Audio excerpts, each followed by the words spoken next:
பிள்ளையார்பட்டி ஸ்ரீ கற்பக பிள்ளையாரை வணங்குகிறேன்.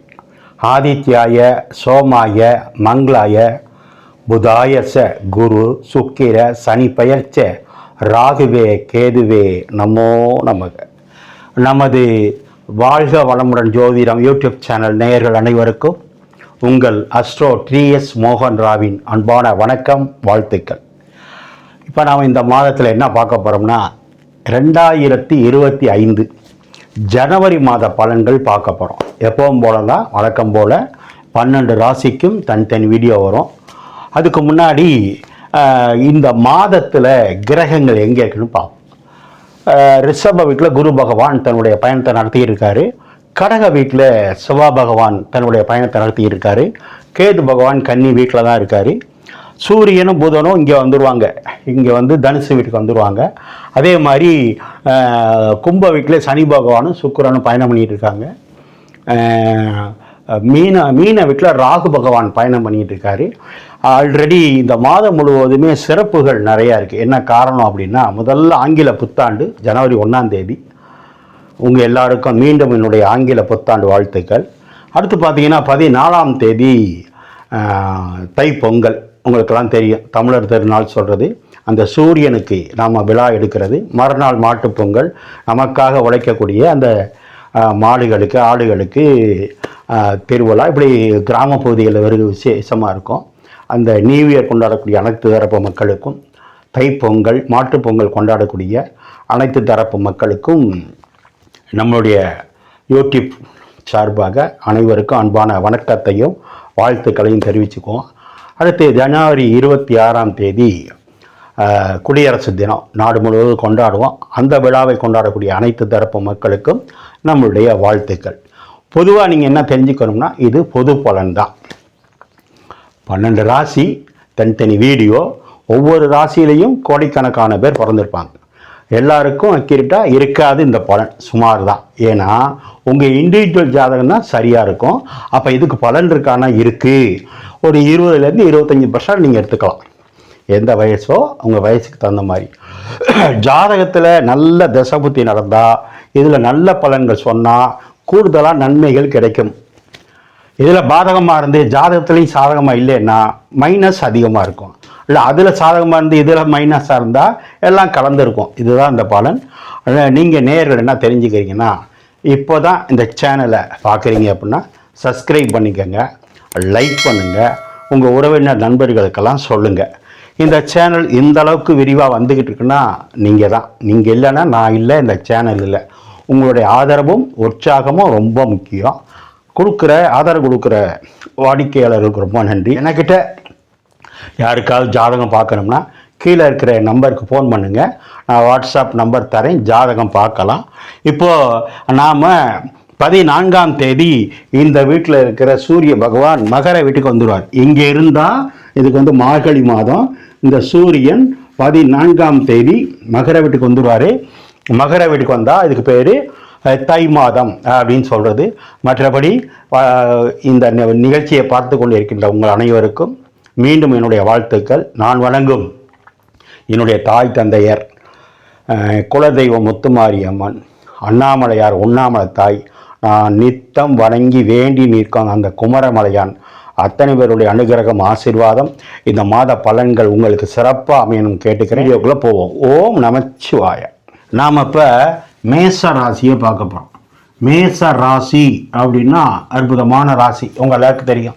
நிறைய பேர் அரசு ஊழியராக இருப்பாங்க, நிறைய பேர் அரசியலில் இருப்பாங்க, நிறைய பேர் ஆன்மீகத்தில் திருப்பணியில் ஒரு நிர்வாக பொறுப்பில் இருப்பாங்க, நிறைய பேர் விளையாட்டு வீரர்களாக இருப்பாங்க, நிறைய பேர் நிலங்கள் நிறைய வச்சுருந்து விவசாயம் பண்ணிட்டு இருப்பாங்க. ஓகே, என்ன ஒன்று, கோபம் நிறையா வரும். மேச ராசியாக இருந்தாலும் மேச லக்னமாக இருந்தாலும் கோபத்தை குறைத்து கொள்வது நல்லது. ஓகே, இந்த ஜனவரி மாதம் எப்படி இருக்குது? முதல்ல உங்களுக்கு வாழ்த்துக்கள், புத்தாண்டு வாழ்த்துக்கள், தைப்பொங்கல் வாழ்த்துக்கள், குடியரசு தின வாழ்த்துக்கள். ஏன் சார் அப்படின்னா, எல்லா கிரகமும் உங்களுக்கு சாதகமாக இருக்குது. குரு பகவான் கிட்டத்தட்ட ஏப்ரல் மாதம் 14ஆம் தேதி வரைக்கும் இங்கே தான் இருப்பார், ரிஷப வீட்டில் தான் இருப்பார். அது மட்டும் இல்லை, சந்திரனும் செவ்வாயும் பரிவர்த்தனை ஆகியிருக்காங்க. சந்திரன் ராசியிலே இருக்கு. அதனால தான் நீங்கள் மேச ராசி. உங்கள் ராசிக்கு அதிபதி செவ்வாய் போய் 4ஆம் இடத்துல இருக்காரு. அது கொஞ்சம் நீச்சமாக இருக்காரு. ஆனால் பெரிய அளவுக்கு நம்ம அதை எடுக்க வேண்டாம். இப்போ 2ஆம் இடத்துல இருக்க குரு என்ன பண்ணியிருக்காரு, கிட்டத்தட்ட 10 மாதம் 8 மாதமாக ஓரளவு உங்களுடைய வருமானத்துக்கு தகுந்த மாதிரி, தொழிலுக்கு தகுந்த மாதிரி வருமானத்தை கொடுத்துட்டு இருக்காரு. மாற்று கருத்து இல்லை. ஒரு சிலருக்கு திருமணத்தை நடத்தி வச்சாரு, மாற்று கருத்து இல்லை. ஒரு சிலருக்கு 2வது திருமணத்தையும் நடத்தி வச்சாரு, மாற்று கருத்து இல்லை. ஒரு சிலருக்கு குழந்தைய கொடுத்தாரு. ஏன்னா குருனா குழந்தை. அப்போ 2ஆம் இடம்னா புதிய வரவு, வருமானம், குடும்பம். அப்போ குடும்பத்தில் குரு இருந்து புதிய வரவு சொல்கிற இடத்துல குரு இருந்தால் ஒரு சிலருக்கு குழந்தை பாக்கியமும் கொடுத்தாரு.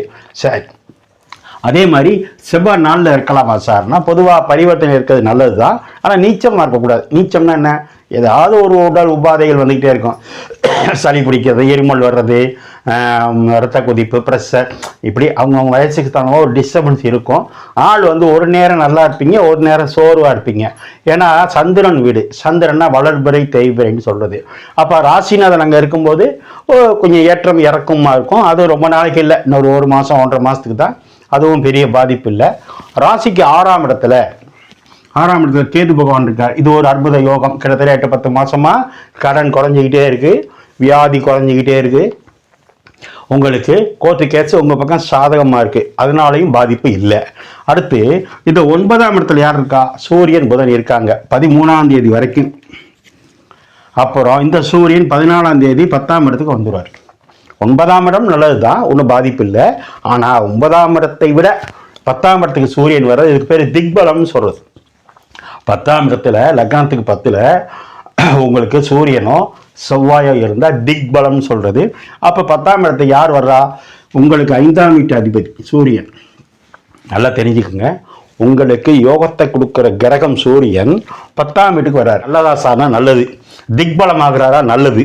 அது என்ன பலன்கிற சொல்கிறேன்.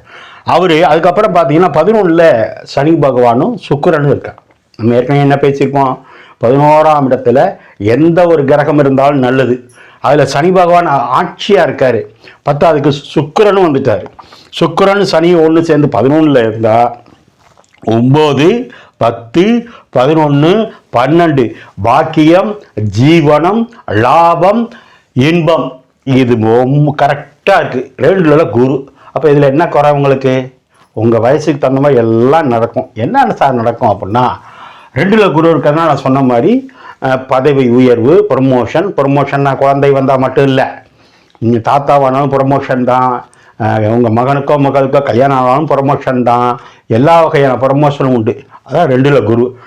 ஏப்ரல் மாதம் 14ஆம் தேதி வரைக்கும் மேசராசிக்காரங்க என்னென்ன சுப காரியம் பண்ணணும்னு நினைக்கிறீங்களோ பண்ணிக்கலாம். ஓகே.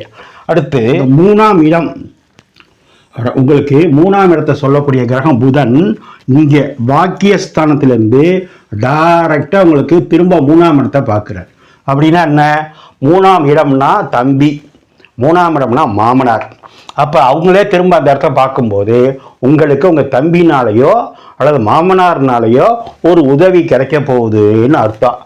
6ஆம் இடமும் புதன் தான். 6னா யாரு, உங்கள் மாமனாருக்கு 4ஆம் இடம்னா மாமனாருடைய சொத்து, அது பாக்கியத்திலிருந்து கிடைக்குது. அப்போ மாமனாருடைய சொத்தோ மாமனாருடைய ப்ராப்பர்ட்டி ஒன்று இந்த மாதம் வர்றதுக்கு வாய்ப்பு இருக்குது. அடுத்து அது பாக்கியஸ்தானத்திலேருந்து பார்க்கும்போது எல்லா வகையான யோகமும் உங்களுக்கு உண்டு. அடுத்து 3ஆம் இடத்துல இருக்கிற அந்த 3 புதன் பாக்கியஸ்தானத்தில் இருக்கு. அது சூரியனோட சேர்ந்து இருக்கிறதுனால சூரியன் புதன் சேர்க்கை என்பது புத ஆதித்ய யோகம்னு சொல்றது. அப்ப கணக்குல நீங்க நல்லா இருப்பீங்க. கணக்கு பரீட்சை எழுதுறவங்களுக்கு நல்லது. மேக்ஸ்ல நல்ல மதிப்பெண் கிடைக்கும் படிக்கிற பிள்ளைங்களா இருந்தா. ஏன்னா பாக்கியஸ்தானத்துல புதன் இருக்கும்போது தான் நிறைய மார்க் கிடைக்கும், பர்சன்டேஜ் கிடைக்கும். சூரியன்னா அரசாங்கம், அது 9லையும் 10லையும் இருக்கு. யாராவது அரசாங்க தேர்வு எழுதணும், அரசாங்க இன்டர்வியூ போகணும், அதில் பாஸ் ஆகணும்னா இந்த மாதம் உங்களுக்கு வெற்றியே உண்டு, மாற்று கருத்தே இல்லை. 10ல் சூரியன் இருக்கும்போது ஒரு சிலருக்கு அரசு வேலையே கிடைக்கும். ஏன்னா சூரியன்னா அரசாங்கம், சூரியன்னா அப்பா, சூரியன்னா அரசியல். அப்போ அரசியலில் இருக்கிறவங்களுக்கு உயர் பதவி கிடைக்கும், அரசாங்கத்தில் இருக்கிறவங்களுக்கு உயர் பதவி கிடைக்கும். இந்த சூரியனும் செவ்வாயும் நேருக்கு நேராக பார்த்துக்கிறாங்க. 1, 5, 8, உங்களுக்கு பார்வை கிடைக்குது. 1, 5, 8 பார்வை 10ஆம் இடத்துலேருந்து கிடைக்கிறதுனால அது செவ்வாய்க்கு கிடைக்க. செவ்வாய்னாலே அரசியல், செவ்வாய்னாலே அரசாங்கம், செவ்வாய்னா சொத்து. பார்க்கறது யாரு? சூரியன். உங்களுக்கு பாக்கியாதிபதி, பூர்வ புண்ணிய ஸ்தானாதிபதி. அப்போ குருவும் பாக்கியாதிபதி 2லேருந்து பார்க்கும்போது இந்த மாதம் தை மாதம் முடிகிறதுக்குள்ள அரசாங்கத்தினாலேயோ அரசியல்னாலேயோ ஆன்மீகத்திலேயோ ஒரு பதவி உயர்வு உண்டு, ஒரு பதவி கிடைக்கும், ஒரு பட்டம் கிடைக்கும், அல்லது ஒரு நல்ல நிலத்தை வீடு இடம் வாங்கிறதுக்கு வாய்ப்பு உண்டு. 11ல் இருக்க சனி யாரு? லாபாதிபதி. சுக்கிரன் யாரு? கணவனாந்தா மனைவி, மனைவியாந்தா கணவன். லாபத்தில் இருக்கு. அப்போ கணவனால மனைவிக்கு லாபம், மனைவினால கணவனுக்கு லாபம். இது இந்த மாதம் கண்டிப்பாக உண்டு. சனினா யார்? உங்கள் சித்தப்பா. அவர் ஆட்சியாக இருக்காரு, அவருக்கு வருமானம், திருமணம் எல்லாம் உண்டு. ஆக 12ஆம் இடத்துல இருக்கிற ராகு பயணத்தை சொல்லக்கூடியது. இந்த மாதம் முழுவதும் தோல்வி என்பது இல்லை, வெற்றி மட்டுமே. ராசிநாதன் செவ்வாய் நீச்சமாக இருக்கிறதுனால உடல் நிலையில் கவனம். வாக்குல குரு இருக்கும்போது அதிகமாக பேசக்கூடாது. பேசுகிற இடத்துல குருவே இருக்கார். குருனா உபதேச கிரகம், ஆசிரியர், ஜோசியர், வழக்கறிஞர், பேசி தொழில் பண்ணுறவங்க எல்லாரும். ஆனால் அதுக்கெல்லாம் வருமானம் உண்டு. ஆனால் அளவோட பேசணும், அளவோட செலவும் பண்ணுனா இந்த மாதம் சிறப்பு, குறை ஒன்றும் இல்லை. மேசராசிக்காரங்க இந்த மாதம் 24ஆம் தேதி 25ஆம் தேதி சந்திராஷ்டமம் இருக்குது. அந்த நாட்களில் கவனமாக இருங்க. சூரியன் 10ல் இருக்கிறதுனால சிவன் வழிபாடு, கடக வீட்டில் செவ்வாய் இருக்கிறதுனால ஆத்தோரம் உள்ள கடல் ஓரம் உள்ள முருகன் வழிபாடு பண்ணுங்க. இந்த மாதத்தை சிறப்பாக கொண்டாடுங்க. ஓம் நமச்சிவாய.